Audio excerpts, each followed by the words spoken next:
I'm going to talk about different views in terms of what are the most important views when it comes to evaluating a before and after, and what has the most bearing for you as a human being. And each view is going to be different based in a way sort of on the procedure and what the procedure is trying to accomplish, but also based on the limitations of that procedure and how there are areas of problems. So I'm going to start with fillers. I'll talk a little about rhinoplasty and then facelifts, and also probably fillers and fat grafting as sort of a similar combination approach. So with volume, if we think about where the biggest failure to me of volume is, it's how people look when they smile. And sometimes even when they don't smile. I just looked at a photo which simulated this video this morning on Instagram of Paul McCartney. You can look at it sitting next to Naomi Campbell, and he has these overdone cheeks. Now, you may not have the eyesight to see that he looks weird, but I look at it and it looks weird. And he wasn't even smiling. He was just sitting there. But it looks overdone. And so one rule is I don't fill the cheeks. You say, why don't I fill the cheeks? Doesn't everyone fill the cheeks? No, I don't. I don't like putting it here. It looks crazy when people smile. There's much better ways. It's a whole different video of how to address the face in terms of sculpting the face so that they look great and not overdone. So for me, when it comes to fat and fillers, a view that I think is very powerful is the smiling view. Because if you look good not smiling, but very weird when you smile, go look at your friends on Facebook, you know that the volume was placed into the anterior cheek. And this is where people look weird. So the view of the critical importance to me when I'm looking at volume and fat and fillers is the smiling view, okay? So that's the reason why, because that anterior cheek is plagued with problems, okay? Very, very problematic. The second view when it comes to the importance, when it comes to volume, is the frontal view. The frontal view is very important when it comes to this perspective, whereas it's not as important when it comes to a facelift, and I'll talk to you about that, is that we look at each other and socially, professionally, we judge each other from the frontal view. The problem is that when I inject fat, some parts I inject from the side view. When I inject fillers, I inject from the side view.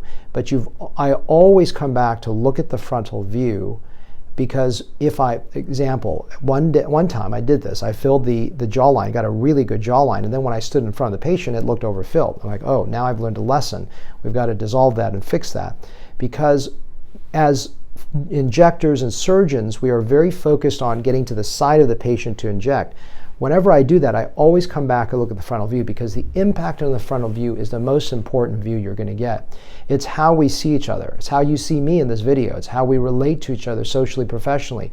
If you look at each other from the side view, then that's great. The side view is important, but when you look at the front view, it's how we judge shape. It's how we judge naturalness. It's how we communicate emotionally, professionally, socially. So the frontal view when it comes to volume is the second most important. Now, it's the most important when it comes to just aesthetic impact, whereas the smiling view is the most important in terms of showing or avoiding unnaturalness. So this is just a concept that's there. Now, is the three-quarter view, the side view, really important? Now, I know there's a lot of obsessive ideas of the OG curve, OGEE, which is shown like sort of a curve shape when someone's at a three-quarter view. Great, but you know what? We don't really relate to each other as much on the three-quarter view, and here's the problem. That OG curve is defined as really needing to exaggerate that cheek.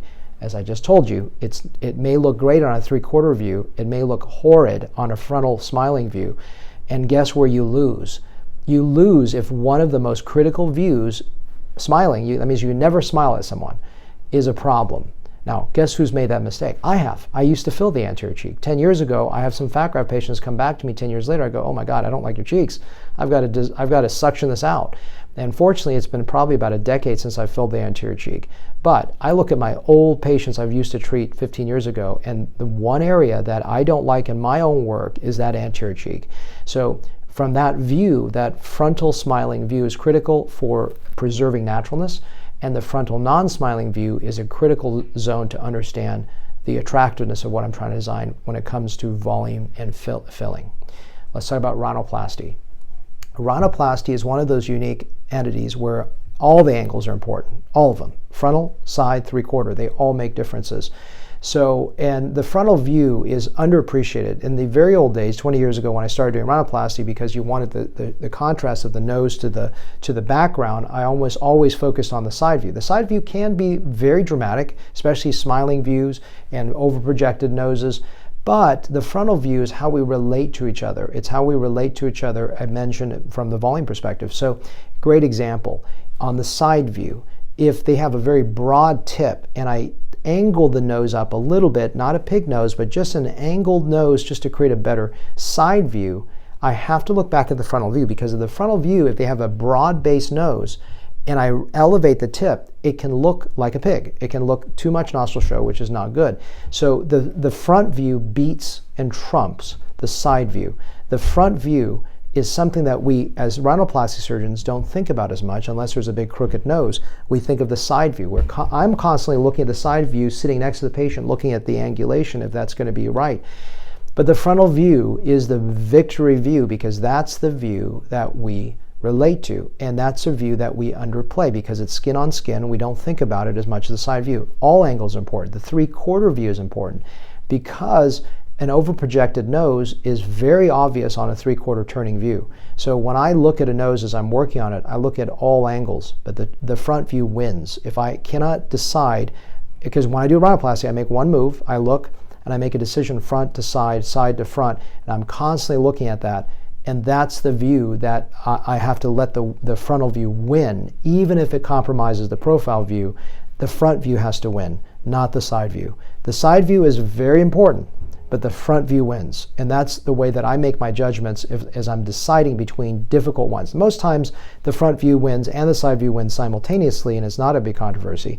But in rare cases, I have to get in a situation where one has got to take precedence, and that's how it happens. When it comes to facelifts, the side view wins, because most people coming to me say, look, I don't like how this sits here. I don't like how the down view is called a Connell view.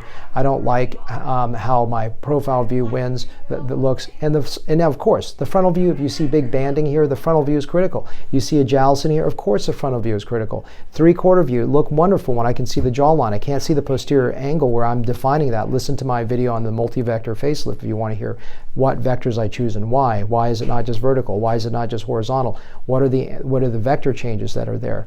But the side view for a facelift is the winner. It's the view that is the critical, and the drop down, chin drop down view are the reasons people are paying for a facelift. They want the better jawline, they want the better neck, and so even though the frontal view is powerful and important, it is the side view and the downstroke side view that are the winners when it comes to a neck lift or facelift.